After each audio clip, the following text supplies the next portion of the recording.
Hello students. Previous class में हमने discuss किया था एसक्यूएल कमांड के बारे में। एसक्यूएल के थ्रू हमने टेबल्स को क्रिएट करना, टेबल्स के अंदर डाटा को एंटर करना, इसके अलावा क्यूरी को क्रिएट करना सीखा था। आज हम डिस्कस करेंगे कुछ कॉन्स्टेंट्स के बारे में, एसक्यूएल टेबल की कॉन्स्टेंट्स के बारे में, जिसके थ्रू हम टेबल पर कुछ स्पेशल इफेक्ट्स डाल सकते हैं। उससे पहले कॉन्स्टेंट्स की डेफिनेशन देखिए। A constant is a condition or check applicable on a field or set of field. Constants क्या होते हैं? कुछ conditions या check हैं जो हम किसी भी एक field पर, एक particular field पर या set of fields के ऊपर apply कर सकते हैं। हम different types के constant देखते हैं यहाँ पर कौन कौन से हैं। देखिए फर्स्ट है हमारा नॉट नल। नॉट नल का मीनिंग है ensure that a column can not have null value, meaning कि उस पर्टिकुलर कॉलम पर जिस पर हमने नल को नॉट नल कांस्टेंट लगाया, हम उसके अंदर कोई भी नल वैल्यू इनपुट नहीं करा सकते। सेकंड है default. Provide a default value for a column when none is specified, meaning कि एक वैल्यू को हम डिफाइन कर देंगे जब हम टेबल को क्रिएट करेंगे एट दैट टाइम, कि अगर कोई उस कॉलम में वैल्यू को इनपुट ना भी करे तो बाय डिफॉल्ट उस वैल्यू को वो एक्सेप्ट कर ले जो हमने डिफॉल्टली सेट की है। थर्ड है यूनिक। यूनिक का मीनिंग है ensure that all value in a column are different. जैसे कि हमें मालूम है कि प्राइमरी की जो वैल्यू होती है वो यूनिक होती है, मीनिंग कि उस पर्टिकुलर फील्ड में हम सेम वैल्यू को इनपुट नहीं करा सकते, किन्हीं दो रिकॉर्ड की वैल्यू सेम नहीं हो सकती। इसी तरह जब हम किसी फील्ड को यूनिक डिफाइन कर देते हैं तो उस पर्टिकुलर फील्ड के अंदर हम डुप्लीकेट वैल्यू को एंटर नहीं करा सकते, यानी कि किन्हीं दो रिकॉर्ड्स की वैल्यू डुप्लीकेट नहीं हो सकती। यहाँ पर एक डिफरेंस है बिटवीन प्राइमरी की एंड यूनिक की में, कि एक टेबल में हम केवल एक ही फील्ड को प्राइमरी की डिफाइन कर सकते हैं, लेकिन हम मोर देन वन फील्ड को यूनिक की डिफाइन कर सकते हैं। समझ में आया कि पूरी टेबल में प्राइमरी की केवल एक ही होगी, लेकिन यूनिक की मोर देन वन हो सकती है। नेक्स्ट है check. Make sure that all value in a column satisfy certain criteria. हम एक कंडीशन लगा दें कि हमारी वैल्यू, जैसे कई बार डेट ऑफ बर्थ के बीच में होता है कि in between this year to this year होनी चाहिए, एक पर्टिकुलर डिफाइन कर देते हैं, या इस टाइप की कोई और कंडीशन लगानी हो कि हमारी जो वैल्यू जब इनपुट कराएं हम, तो वो वैल्यू उस पर्टिकुलर कंडीशन को चेक करे कि उस कंडीशन को फुलफिल कर रही है या नहीं, उसके अकॉर्डिंग वो वैल्यू को इनपुट कराए।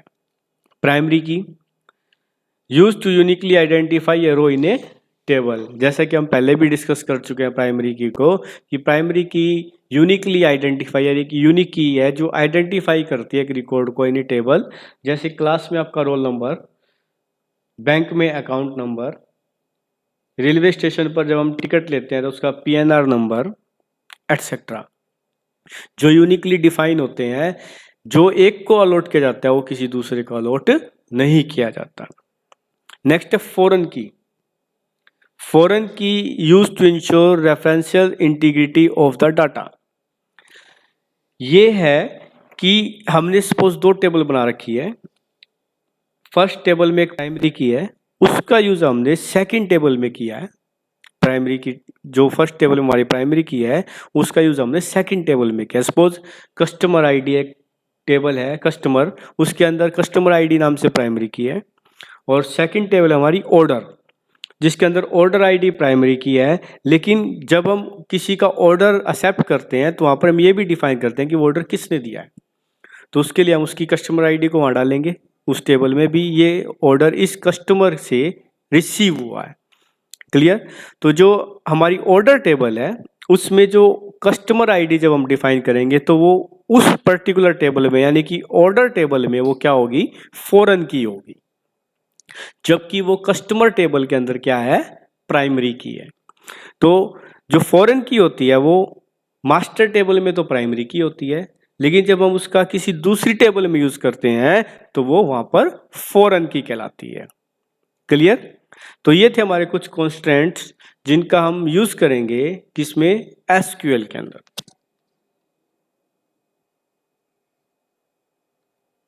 तो हम प्रैक्टिकली देखते हैं इन कॉन्स्टेंट्स को। हमने डाटाबेस को ओपन किया, टूल्स में गए, SQL command, one by one हम सभी कॉन्स्टेंट्स को देखते हैं। क्रिएट टेबल, हमने कस्टमर के नाम से टेबल बनाई। कस्टमर टेबल के अंदर हमने फील्ड्स दी। सबसे पहले दी कस्टमर आईडी, जिसको हमने दिया इंटीजर, और यहीं पर हमने डिफाइन किया कांस्टेंट को नॉट नल।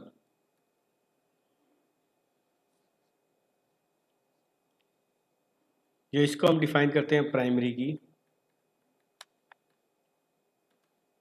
सेकंड हमने दिया लास्ट नेम,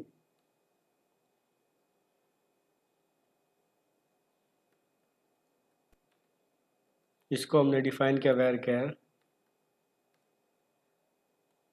30। थर्ड हमने डिफाइन किया फर्स्ट नेम,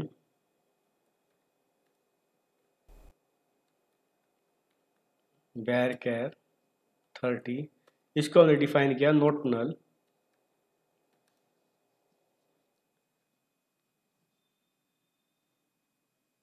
नेक्स्ट डिफाइन करते हैं contact number,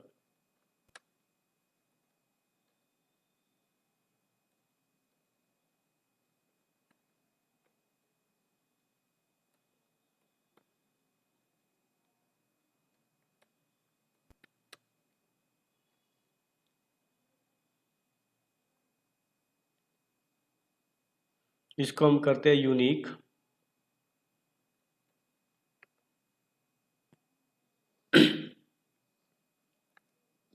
clear? And then define करते हैं एड्रेस,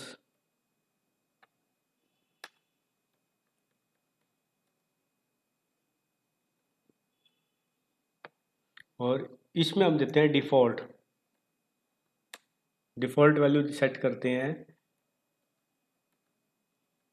भिवानी। एग्जीक्यूट करते हैं।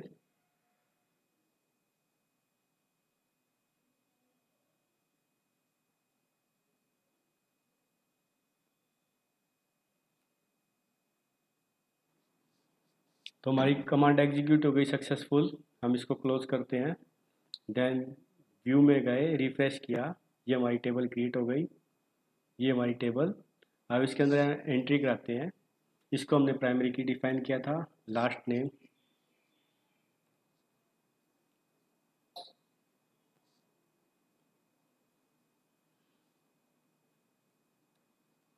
कॉन्टैक्ट नंबर, देन एड्रेस को हम ब्लैंक छोड़ते हैं। ये देखिए, जैसे ही मैंने ब्लैंक छोड़कर नेक्स्ट रो पर आया, ऑटोमेटिकली इसने एड्रेस को भिवानी जो है इंसर्ट कर दिया। क्लियर? नेक्स्ट लेते हैं 2, इसको हम अगेन 1 ही लेते हैं।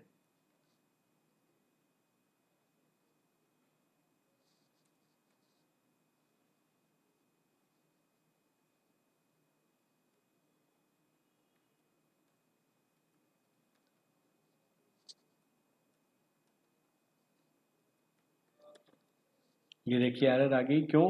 क्योंकि हमने इसको प्राइमरी की डिफाइन किया था, और प्राइमरी की यूनिक होती है, जिसको हम डुप्लीकेट वैल्यू एंटर नहीं करा सकते। जैसे ही मैं यहाँ पर वैल्यू को चेंज करूँगा, ये ऑटोमेटिकली इसको इंसर्ट करा लेगा। तो इस तरह से हमने कॉन्स्टेंट्स को यूज़ किया नॉट नल, जिसको हम नल नहीं छोड़ सकते, प्राइमरी की प्लस डिफ़ॉल्ट वैल्यू और यूनिक की। तो ये थे हमारे कुछ कॉन्स्टेंट्स। अब हम एक और कॉन्स्टेंट्स यूज करेंगे, चेक, और इसके साथ में हम यूज करेंगे फॉरेन की। हमारे ये 2 कॉन्स्टेंट्स रिमेनिंग हैं। अब हम इनको यूज करते हैं। हम एक और टेबल क्रिएट करते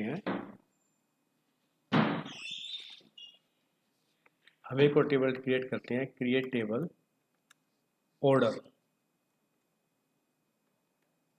ऑर्डर के नाम से हमने एक टेबल को क्रिएट किया जिसके अंदर हम डालते हैं ऑर्डर आईडी,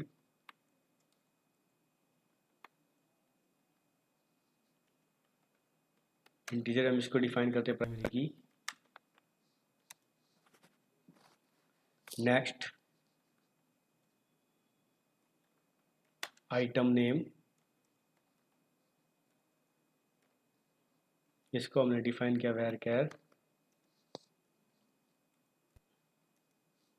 नेक्स्ट लिया क्वांटिटी,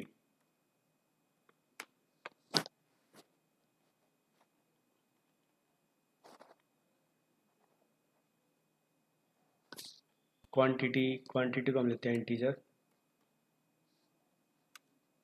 नेक्स्ट लिया कस्टमर आईडी,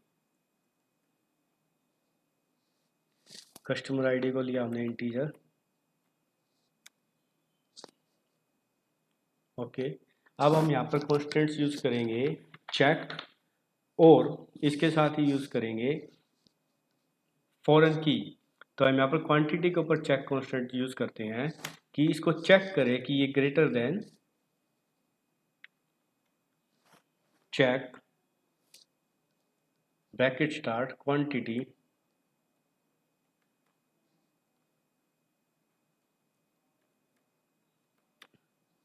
ग्रेटर देन 0, यानी कि कोई भी क्वांटिटी को 0 जो है वो इनपुट ना करा पाए। अब हम चेक करते हैं कस्टमर आईडी को, कस्टमर आईडी को हम यहाँ पर बनाएंगे फॉरेन की, और जबकि हमने प्राइमरी की को यहाँ पर डिफाइन किया हुआ है। फॉरेन की बनाने के लिए अब हम यहाँ पर यूज करेंगे फॉरेन की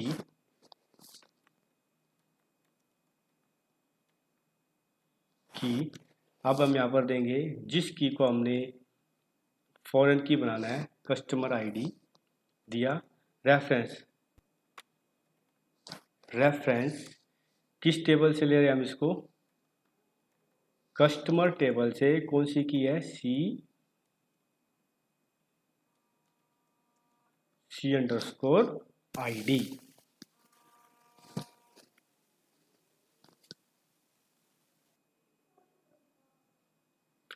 तो इस तरह से हमने देखिए create table order ID integer, primary key, item name varchar, quantity integer, CID integer, जिसको हमने डिफाइन किया यहाँ पर फॉरेन की CID, रेफरेंस कस्टमर टेबल से कौन सी की है, CID, जो कि वहाँ पर प्राइमरी की है। और यहाँ पर हमने एक कॉन्स्टेंट लगाया check quantity greater than 0, quantity को चेक करें 0, क्लोज करते हैं। देन व्यू में गए, रिफ्रेश टैब, हमारी टेबल क्रिएट, टेबल के अंदर हम डालते हैं order ID 1, item name quantity 0, CID 1। अब यहाँ पर देखिए इसने एरर शो कर दी, एरर है क्योंकि हमने क्वांटिटी को क्या डाला है यहाँ पर 0, जबकि हम 0 यहाँ पर इंसर्ट नहीं करा सकते। हमने इसको डाल दिया 2, देन गोस टू नेक्स्ट, इसने यहाँ पर इसको एक्सेप्ट कर लिया। इसी तरह CID यहाँ पर फॉरेन की है, तो CID भी वही वैल्यू एक्सेप्ट करेगा जो वैल्यूज हमने कस्टमर टेबल के अंदर इनपुट कराई हुई है। तो इस तरह से आज हमने कॉन्स्टेंट्स किए नॉट नल, प्राइमरी की, चेक, फॉरेन की, डिफॉल्ट एंड यूनिक।